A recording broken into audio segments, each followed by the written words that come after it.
It was cold and snowy on the island of Sodor, but everyone was jolly.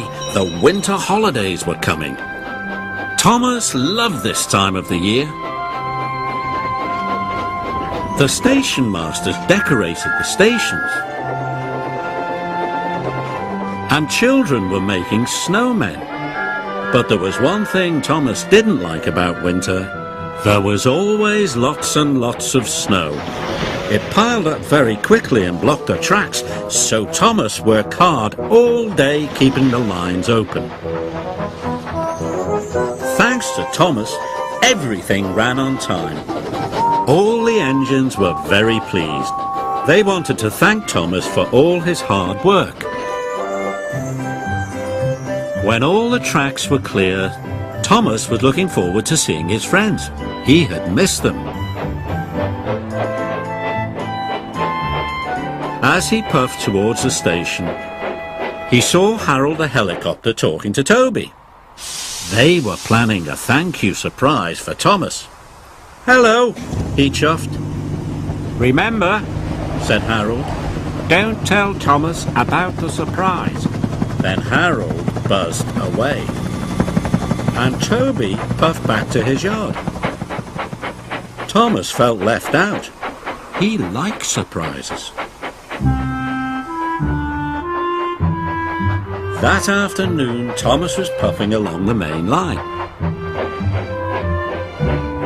He saw Percy waiting in the station.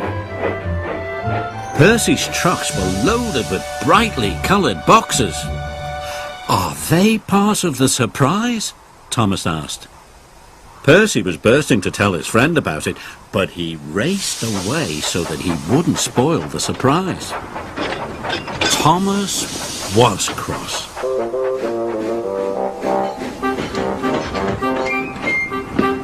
Later, Thomas had to stop at a signal. As he waited, Emily arrived. Thomas noticed something strange on Emily's truck. It was long and pointy, but it was covered up. "Is that part of the surprise?" he asked. "That," said Emily, "is for me to know and you to find out." And she puffed away. "Bother!" wheezed Thomas. "If they won't tell me," Thomas huffed, "I'll find out myself."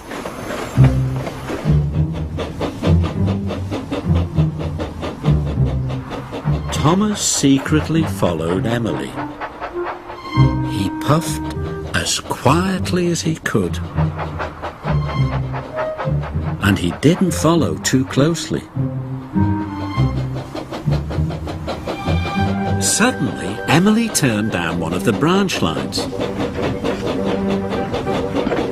Thomas raced after her, but just as he got to the branch line, the signalman changed the points. Thomas had to go straight ahead. "Cinders and ashes," cried Thomas.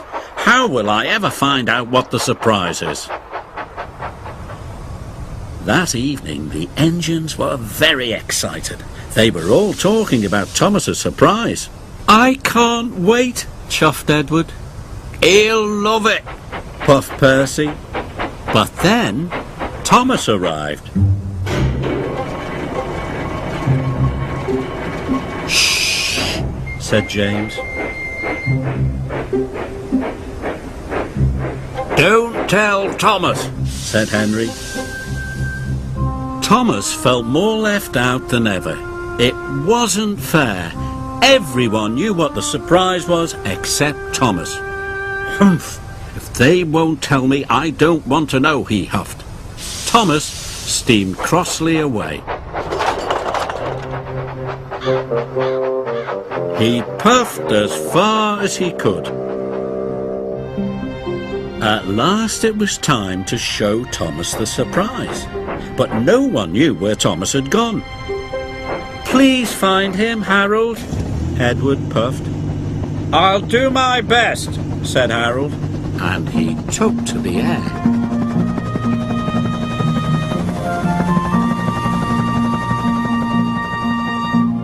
Thomas was parked in a siding. He was cold and sad. Why was he the only one not to know what the surprise was? If only they would tell him. Then Thomas heard a noise. It was coming from the sky. It was Harold the helicopter. There you are, old chap, he called. It's time for you to collect the children and to see the surprise. The children, puffed Thomas. Yes, it's a special thank you for keeping the lines clear of snow. Thomas was delighted. Finally, he was going to find out what the surprise was. So I wasn't being left out? Cried Thomas. Of course not, said Harold. The children are waiting for you at Wellsworth Station.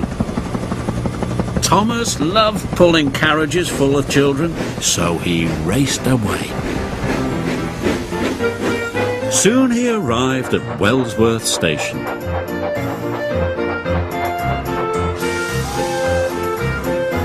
Thomas collected the children.